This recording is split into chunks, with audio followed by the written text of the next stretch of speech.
E o assunto do dia é nutrição esportiva. Quem vai me explicar como ela funciona é a nutricionista Roberta Oliveira. E, sinceramente, eu vou gravar essa entrevista rapidinho, porque toda essa comilança maravilhosa aqui já está me desconcentrando. Roberta, é verdade que um atleta ele precisa de uma nutrição especial? A nutrição, de toda maneira, ela tem que ser balanceada de acordo com a demanda energética e nutritiva de qualquer pessoa que seja atendida. No caso da pessoa que é praticante de atividade física, ela precisa ter ali a qualificação de todo esse balanceamento energético, de quais são as demandas e necessidades proteicas para fazer a regeneração da musculatura, além de todos os outros aspectos de micronutrientes. Mais conscientes dos benefícios que uma alimentação adequada pode trazer para o seu treino, atletas de alta performance têm se interessado cada vez mais pela nutrição esportiva.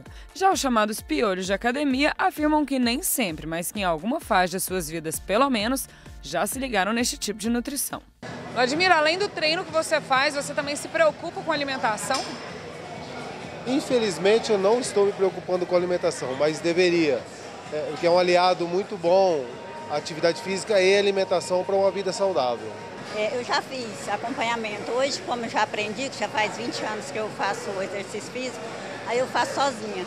Aí procuro me alimentar bem e fazer ainda caminhada.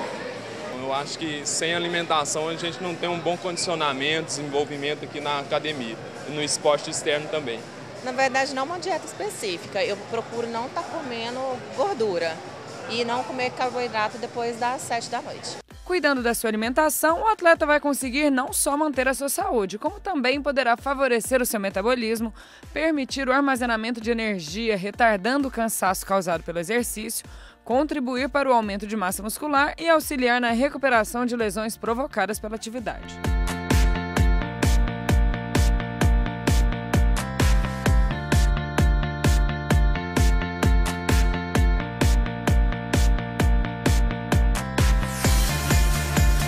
Mas é claro que na nutrição e no esporte tudo é relativo. Tem atleta, por exemplo, que precisa ser fortão, outros que já precisam ser leves. Algo me diz que o almoço de um levantador de peso será bem diferente do de uma bailarina.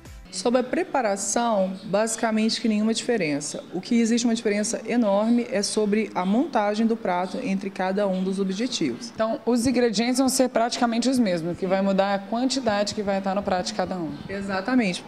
Vamos supor, uma pessoa que ela precise ganhar o peso, ela não tem que necessariamente fazer isso fazendo utilização de alimentos que sejam pouco saudáveis, com grande concentração de gordura, de maneira nenhuma. Sabe aquela história de comer de 3 em 3 horas com horários certos? Pois então, ela funciona.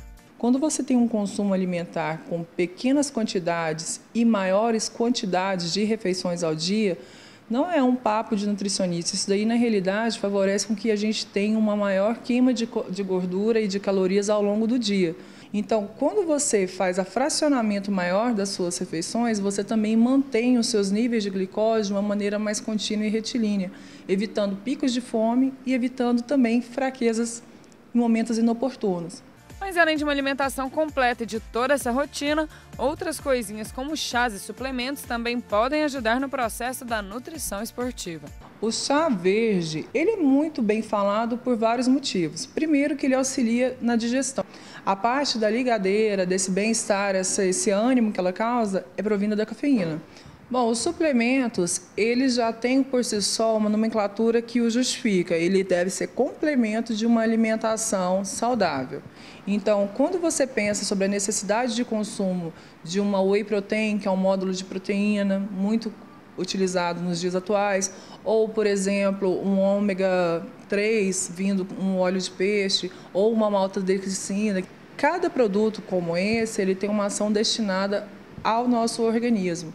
Então, mesmo que uma pessoa queira fazer um ganho de massa muscular, ou outra esteja interessada em fazer redução de gordura alimentar, às vezes, um mesmo suplemento poderia favorecer os dois casos, mas ele só se justifica realmente quando existe uma prescrição nutricional.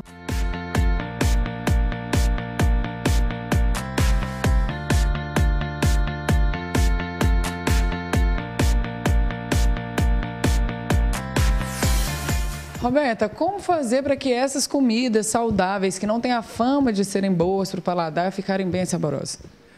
Primeiro e mais importante, quebrem seus preconceitos e experimentem. Existem várias formas de fazer com que um alimento fique gostoso. Um exemplo muito simples e que é muito falado por exemplo, o uso de uma ricota ou de um queijo cottage no café da manhã. Ah, mas é muito ruim, é muito sem graça. Não, ele não é muito sem graça, ele não é muito ruim. Ele é simplesmente um queijo base para que você possa condimentá-lo da maneira que te favorecer. Então, se você gosta de alho, se você gosta de manjericão, se você gosta de cebola, se você gosta de cebolinha, favoreça o seu dia a dia, agiliza o seu tempo, deixa picado. Aquela ação de um momento que você vai fazer, você vai deixar 3 dias de facilidade e é realmente só fazer a mistura de sabores. No caso dessa refeição que você preparou para a gente hoje, que eu já estou apaixonada, o que faz dela uma refeição equilibrada? Essa refeição ela é equilibrada pensando em diversos sentidos. Equilíbrio também porque ela tem que ser gostosa, bonita, colorida e principalmente porque elas combinam todos os ingredientes com o fim de favorecer o organismo de uma pessoa praticante de atividade física ou alguém que busca uma alimentação saudável mesmo. Então, como de praxe, existe a necessidade enorme do consumo de vegetais durante todas as refeições principais. E isso vai diminuir a velocidade com que você come a sua comida de modo geral, o tempo de alimentação vai ser maior. A refeição principal, a gente pensa nela com os princípios daquilo que já foi dito. O arroz ele é integral para manter a melhor qualidade tanto de vitaminas como de fibras. Então, se hoje a gente vai comer um peixinho e de repente não é o caso de fazer o consumo de um feijão de calda, o grão de bico cumpre perfeitamente esse papel. O peixe, ele é um peixe aruanã, que é um peixe tenro, com pouca espinha, então favorece também a retirada grande de filé, que fica fácil fazer diversas preparações em forno, sem utilização de nenhuma gordura que não seja da própria carne. Aqui é uma jardineira de verduras que, apesar de já ter feito um consumo dos vegetais folhosos, todos os legumes também contêm outras vitaminas que são importantes ao consumo diário de qualquer pessoa. E, para finalizar, uma crosta de 2 ingredientes que, além de funcionais, contém ácidos graxos essenciais, que é o ômega 6 da linhaça, e ali a castanha de caju, que entra nesse sentido também.